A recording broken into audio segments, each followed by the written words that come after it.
understanding. Try to listen not only to the words but to the meaning, trying to understand the person that's hidden within each one of us. That's helpful. If I really care about this person in an unconditional way, that's helpful. If I can really be myself in the relationship, not a professional expert, not a, quote, psychologist, not a psychotherapist, just me in that relationship, that's helpful. All those things are possible, and when they come together, that creates a very powerful climate for change, for growth, for drawing out the potential of the client. Ayo, silakan duduk ya.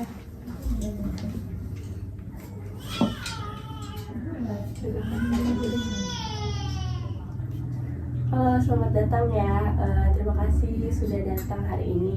Sebelumnya aku mau perkenalan diri dulu nih. Nama aku Ruel. Kamu bisa panggil aku Ruel aja. Aku di sini sebagai konselor yang akan menemani kamu selama proses konseling ini. Sebelum mulai, aku mau jelasin dulu sedikit mengenai konseling itu apa. Nah, di sini kamu bebas bercerita apapun yang kamu mau curahkan tanpa perlu takut dihakimi. Nah, ada beberapa asas dalam konseling yang harus kamu tahu. Yang pertama itu ada asas kerahasiaan. Jadi yang kamu ceritakan di sini itu akan dijaga rahasianya, kecuali emang kalau misalnya menurut saya harus diceritakan ke psikolog gitu ya. Dan ada asas kesukarelaan. Jadi kamu bisa cerita sesuai kenyamanan kamu dan tanpa ada paksaan. Nah, yang ketiga itu ada asas keterbukaan. Jadi semakin kamu terbuka, biasanya prosesnya akan lebih membantu. Dan yang terakhir itu ada asas kemandirian. Nah, tujuannya itu supaya kamu bisa memahami dan membantu diri kamu sendiri nantinya. Nah, kalau ada hal yang bikin kamu gak nyaman atau boleh bilang kapan aja. Dan sejauh ini kamu merasa cukup nyaman gak? Iya sih Kak, tapi agak deg-degan. Oke. Sebelumnya kamu boleh perkenalkan diri kamu, nama siapa? Nama aku Kayla, bisa dipanggil Kela. Oke. Jadi wajar kok kalau misalnya kamu ngerasa deg-degan, apalagi ini kan konseling pertama kamu ya. Jadi kita bakal pelan-pelan aja ngikutin alurnya, dan apa yang membuat kamu akhirnya memutuskan untuk datang ke sini itu apa? Aku ngerasa ada yang salah sama aku. Maksud dari salah itu seperti apa yang kamu rasakan? Aku nggak bisa dekat sama orang, maksudnya kalau mulai dekat aku kayak takut gitu Kak. Takutnya itu seperti apa? Kayak sesak pengen kabur gitu. Oh, jadi saat ini hubungan mulai dekat muncul rasa sesak dan dorongan untuk menjauh ya? Iya, padahal awalnya kayak mau dekat aja gitu. Di satu sisi kamu tuh pengen deket, tapi di sisi lain ada bagian dari kamu yang justru menolak itu ya? Iya, tapi itu capek banget. Kapan terakhir kamu merasakan hal seperti ini? Baru-baru ini aku lagi dekat sama seseorang, terus tiba-tiba aku di-ghosting gitu sama dia. Oh, setelah itu apa yang kamu rasakan? Bersalah tapi juga lega sih. Ada dua perasaan yang muncul ya, antara bersalah dan lega. Iya. Kalau kita coba pelan-pelan, menurut kamu rasa takut itu datang dari mana? Aku nggak tahu. Oh, nggak apa-apa. Kalau belum tahu, jadi kita bisa cari pelan-pelan di sini ya. Kalau boleh, aku pengen tahu nih sedikit tentang lingkungan kamu dulu, terutama lingkungan keluarga kamu. Rumah aku, tapi aku nggak terlalu baik. Nggak terlalu baiknya tuh seperti apa? Kayak banyak masalah. Masalah seperti apa yang paling banget kamu ingat? Ayahku sering selingkuh. Oh, itu pasti berat banget sih buat kamu. Iya. Ya. Iya, apalagi ibu aku sering cerita ke aku. Kamu ini sering jadi tempat ibu kamu bercerita ya? Iya, dari kecil. Seperti kamu harus jadi kuat untuk ibu kamu ya? Iya. Oke, terima kasih ya kamu sudah berani cerita sejauh ini.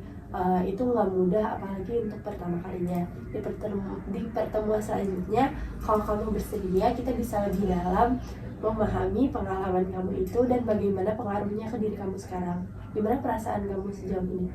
Sejauh ini agak lega sih kak.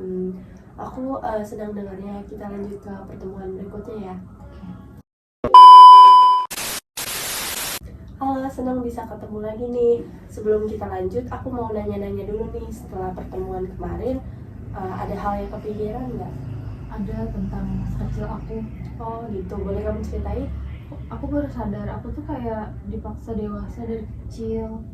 Dipaksa dewasanya itu kayak gimana? Iya, aku harus dengerin ibu aku nangis, cerita soal ayah aku. Apa yang kamu rasakan waktu itu? Capek, tapi nggak boleh capek. Ya aku paham banget. Kenapa kamu ngerasa nggak boleh capek? Karena kalau aku lemah, ibu jadi kayak nggak punya siapa-siapa. Jadi sejak kecil kamu tuh belajar bahwa kamu tuh harus kuat demi orang lain ya? Iya. Kalau kamu nggak kuat waktu itu, apa yang kamu bayangkan yang akan terjadi? Semuanya bakal hancur. Itu beban yang sangat besar sih untuk kamu yang waktu itu masih kecil. Iya. Wajar kalau sekarang kamu merasa capek, kamu udah membawa beban itu sangat besar. Aku baru sadar. Kalau kita hubungkan dengan hubungan kamu sekarang, menurut kamu itu tuh ada kaitannya nggak sih? Kayaknya aku harus nanggung orang lagi deh. Seperti takut mengulang peran lama ya? Ya aku nggak mau ngerasain itu lagi. Jadi ketika kamu hubungan mulai dekat dengan seseorang, tubuh dan pikiran kamu tuh langsung memberi sinyal bahaya.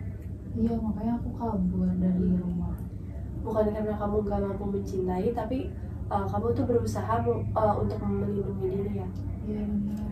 Hari ini kamu udah sampai pada pemahaman yang sangat penting tentang diri kamu.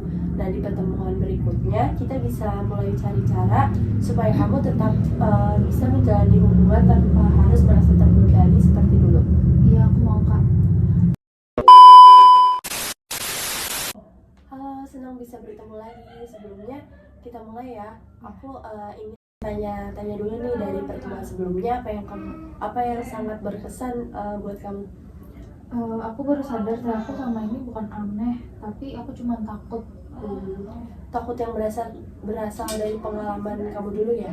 Iya, aku takut ngerasain lagi hal yang sama. Dan selama ini cara kamu melindungi diri adalah dengan menjauh kan? Iya. Sekarang menurut kamu apakah cara itu masih membantu? Malah enggak, aku malah merasa sendirian. Jadi ada keinginan untuk berubah nggak dari diri kamu? Iya, aku capek kalau kayak gini terus. Kalau nanti kamu berada di situasi yang sama, mulai dekat dengan seseorang, apa yang ingin kamu lakukan berbeda? Aku nggak mau langsung kabur, tapi aku akan coba tetap di situ. Tetap di situ tuh walaupun takut itu masih ada. Iya, tapi coba pelan-pelan. Itu langkah yang realistis ya. Nggak harus langsung berani, tapi nggak juga langsung menghindar. Iya. Apa yang bisa membantu kamu supaya tetap bertahan di situasi ini? Mungkin aku harus ingetin diri aku sendiri. Sekarang udah beda, bukan anak kecil banget. Betul, kamu sekarang punya kendali atas diri kamu sendiri. Selama ini kamu terbiasa jadi penanggung beban untuk orang lain. Kalau sekarang kamu boleh mendefinisikan diri kamu sendiri, kamu ingin menjadi seperti apa? Aku pengen jadi orang yang tetap peduli, tapi nggak sampai kehilangan diri aku sendiri. Itu definisi yang sehat ya, peduli tanpa harus membebankan diri sendiri. Iya, betul. Kalau kita lihat dari pertemuan pertama sampai sekarang, ada perubahan yang kamu rasakan? Itu aku cuma ngerasa aku rusak, tapi sekarang kenapa aku kayak gitu ya? Dan sekarang gimana? Sekarang aku ngerasa bisa berubah pelan-pelan. Itu perkembangan yang sangat besar ya. Iya. Jadi kalau dirangkum, apa yang kamu pelajari tentang diri kamu dari proses ini? Aku takut karena masa lalu aku, tapi sekarang aku udah gak harus hidup di masa lalu. Aku bisa milih buat belajar pelan-pelan. Kamu sudah mulai bisa memisahkan antara masa lalu dan diri kamu yang sekarang ya? Iya, aku bisa. Karena ini adalah pertemuan terakhir kita, aku mau menyampaikan bahwa kamu tuh udah melakukan proses yang sangat nggak mudah. Dari yang awalnya bingung sampai sekarang kamu bisa memahami diri kamu dan menemukan langkah ke depan. Nah, ke depannya mungkin rasa takut itu masih akan muncul, tapi sekarang kamu udah tahu cara menghadapinya ya. Ya, aku sekarang merasa lebih siap. Kalau suatu saat kamu merasa butuh bantuan lagi, kamu boleh kembali ke konseling, tapi untuk saat ini kamu udah punya bekal untuk melanjutkan sendiri. Makasih, ini benar-benar sangat membantu aku. Sama-sama, terima kasih juga karena udah percaya dan mau terbuka selama proses ini, dan semoga langkah kamu ke depannya berjalan dengan baik ya. Iya, makasih banyak.